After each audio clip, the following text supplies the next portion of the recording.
fact that our speaker is a graduate of their school, and Dean Wilson will introduce our speaker here in just a minute, but I want to take a moment just to thank all of the faculty members, all of our deans who are here with us today.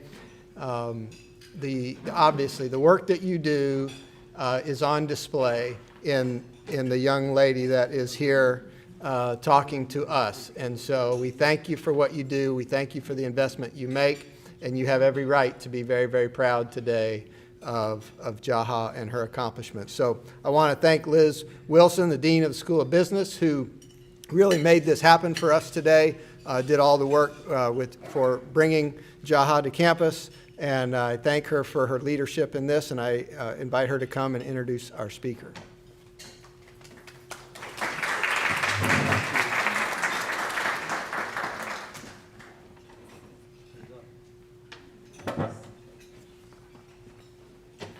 Thank you, everyone. The School of Business is proud and very excited to sponsor this lunch today. I'm so thankful to President Weaver and to the Kennebrews for allowing us to present this such an important message to our students. The film they saw last night and the speech they heard today, I believe will help them understand that they too can change lives. So thank you. Thank you, President Weaver, for helping us make this happen. And thanks to all of you for coming. For those of you that were not at Jaha's presentation, good, because you don't have to hear the same introduction twice. For those of you that were, I'll try to spice it up a little so you don't hear exactly the same thing. Jaha Dukureh came to the GSW School of Business as an online transfer student from Georgia Perimeter, and which is now, as you know, Georgia State. While she was a student, she was also a mother and a wife, and was working full-time.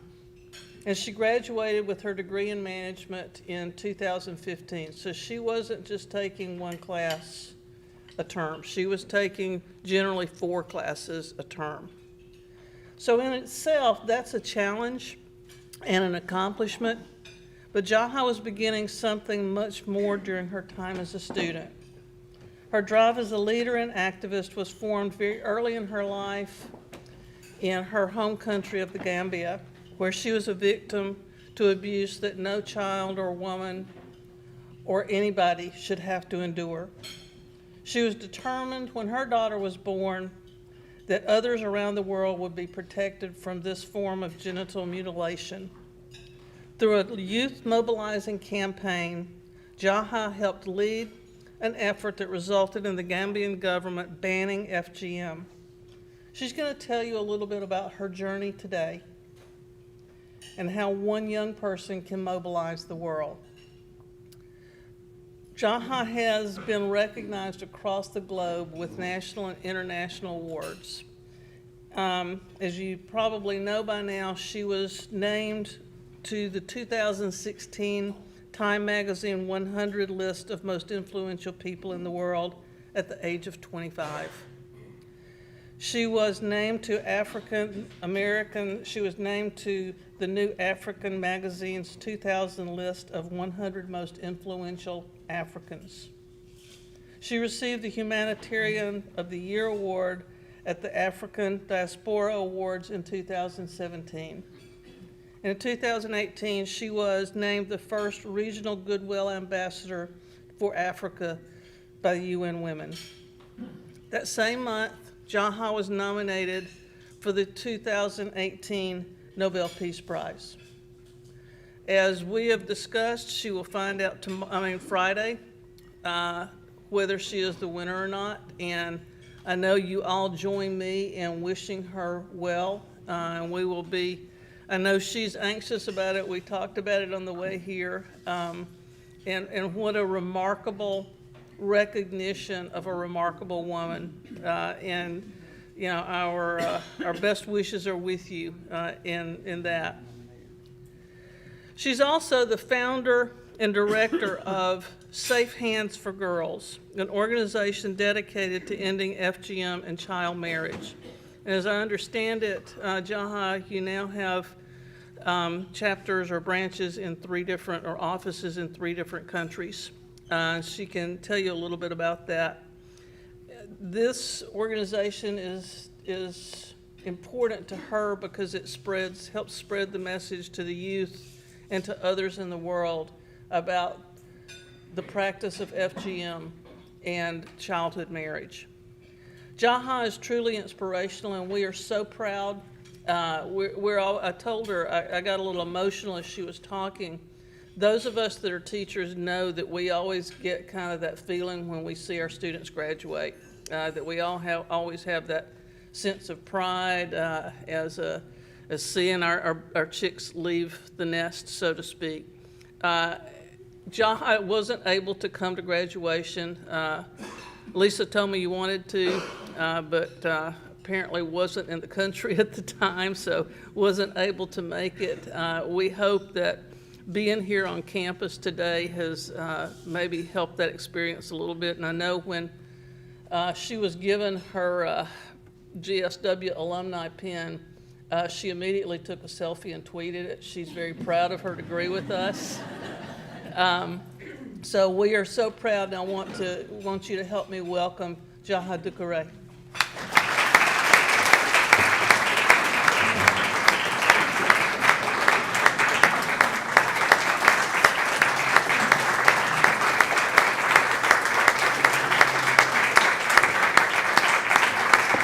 Thank you. Thank you so much, Dr. Liz, for that amazing introduction. I want to say a huge thank you to President Weaver for creating this opportunity for me to come and meet all of you, and President Carter and Mrs. Carter for being here today. I've always looked up to President Carter, and he gave me a book that I bought when it first came out. I think he's the first American president to ever talk about the issue of female genital mutilation. It wasn't fashionable for people in the West to talk about this issue or even care about it. And today, during my discussions with President Carter, or even before I met him, I knew that he spent time in Senegal working with Tostan, an organization that was founded by a woman called Marley Milchin that has been working on this issue for decades now. So as a young woman who has experienced this practice, as someone who is from a practicing community, and someone that champions the voices of those that can't speak about this issue, I want to say thank you from the bottom of my heart, because what you did, you didn't have to do that, so thank you. And to talk a little bit about myself and how I ended up in Georgia. I was born in the Gambia, and when I was 1 week old, I went through female genital mutilation. At the age of 15, 3 months after my mother passed away, I was sent to New York to get married to a guy that was 3 times older than I was. And I was forced to get married, and I ran away after 2 months of being in a pretty bad abusive situation. And after I ran away, I was able to enroll myself in college, not in college, in high school. I went to a lot of schools in New York to try to get them to enroll me, and none of them will, because I didn't have a legal guardian at the time. And eventually, I remember going to the school that ended up enrolling me, and when they told me they couldn't accept me because I didn't have a parent with me, I started crying. And the principal came in and gave me an opportunity to go to school there. So I graduated high school. But in between the time that I was in school in New York, I went through a lot. I would work at night, and then I would wake up in the morning and go to school. And right after school, I would do the same thing. And sometimes I would sleep in the trains, because when I get off work at 1 a.m., by the time I get to my stop, I would have already fallen asleep. So I'll wake up in the morning and realize that I've spent the night in train stations.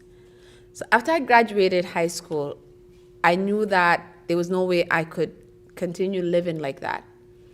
So, and the only way I knew how to get out of the situation that I was in was to get married again. So at the age of 17, I ended up remarrying and I moved to Atlanta. When I moved to Atlanta, I started working for Walgreens, and then I became pregnant with my first child. And from there, I started working as a bank teller for Wells Fargo. It was Wachovia during that time. And I moved up the ladder. I became a banker to an investment banker before I left banking. And after I gave birth to my daughter, I realized that a lot of the things that I went through, I will never in a million years allow my daughter to ever live through that. But I knew that her life wouldn't change if I stayed quiet, because there are millions of girls like her around the world. So as a result of that, I started my activism. I started a blog online where I started talking about my own experience, and a lot of women who were living in this country that have also experienced either FGM or child marriage started reaching out to me, sharing their experiences. And I realized that there were thousands of girls in this country who lived exactly what I lived through, but don't feel like they can talk to anyone about it. So I started a Change.org petition asking President Obama to look into this issue. More than 220,000 people signed my petition, and President Obama decided to order the CDC to conduct the study. When I was starting my blog, it was around the time when I was a student here at GSW. When I started my nonprofit organization, I was a student here at GSW. When more than 220,000 people signed the petition, President Obama ordered the CDC to do the study. And the CDC found that more than 500,000 girls in this country are at risk of going through FGM. With the success of what we did in the US, we were also able to push for the Girls Protection Act, which made it illegal to take a girl out of the United States to another country for the purpose of FGM.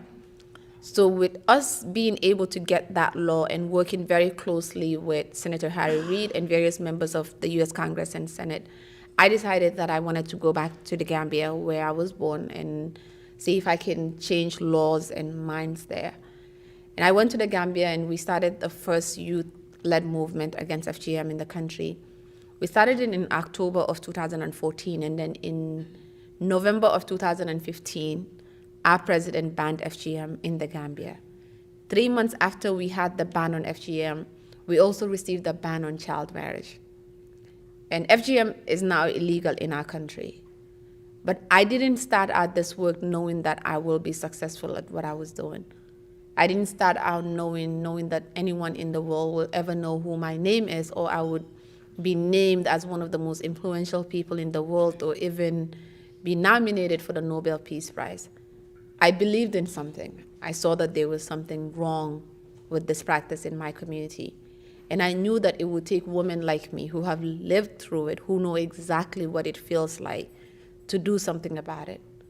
I wanted to put a face to the issue, and I wanted to put a voice to the issue. And we managed to do that simply because of our love for our community. We know that we've inherited a world that we don't want to live in. But I want to make sure that the world that I pass on to my children is not the world that I inherited. I want to pass on a world where no one should go through practices like this just because of their gender. I want to pass on a world where we don't have to wake up every day worrying about terrorism or worrying about a lot of the issues that we continue to face around the world. I want to leave behind a more peaceful world. I want to leave behind a more just world, a more equal world. So that's why, and being at GSW helped me become practical with my work. Because, I mean, we were talking about this on our way here because Lisa was wondering why I didn't know where my university was, and I was using the GPS. And I told her it's because I never actually went to campus. So, and then she remembered all the times that when we were in the field doing our work, and I was constantly looking for internet. So sometimes you will find me in the middle of the night because of the time difference, taking exams or reading notes and trying to figure out where I'll find the best internet, or going around asking people if I can borrow their internet so I can do my exam or see what test was coming up. But it actually allowed me to use what I was learning here into my everyday work. Because of what I learned I think I'm one of the best people when it comes to budgets. And I was telling Ms. Liz about that when I came in this morning, because I was asking for one of my professors, Troy Sullivan, who I took a statistics class with him, and I will always remember that. I had an A+ in that class. And because of him, I know all the formulas in Excel. I'm able to create graphs in Excel. I'm able to do magic stuff with budgets that everyone in my team, when they need a budget, they come to me because they know that I can turn it around as fast as anyone can. So it helped me. It helped me as I was learning things, I was applying them. And because of that, I'm not one of those people that graduated and forgot about everything that they learned, because mine was actually useful to my work. It was useful to sustaining my organization. We're a bunch of kids that are running one of the biggest international NGOs when it comes to the issue of female genital mutilation, and we are all under the age of 30. We had no idea what we were doing when we started out, but somehow we pulled through. So I want to say a huge thank you to GSW for the opportunity that it created for me. I'm the first girl in my family to graduate high school, and now I can proudly say that I have my bachelor's degrees and I also have my master's degree. America gave me a place to call home. It gave me an opportunity to do a lot of what I do. When I moved to this country, I was 15.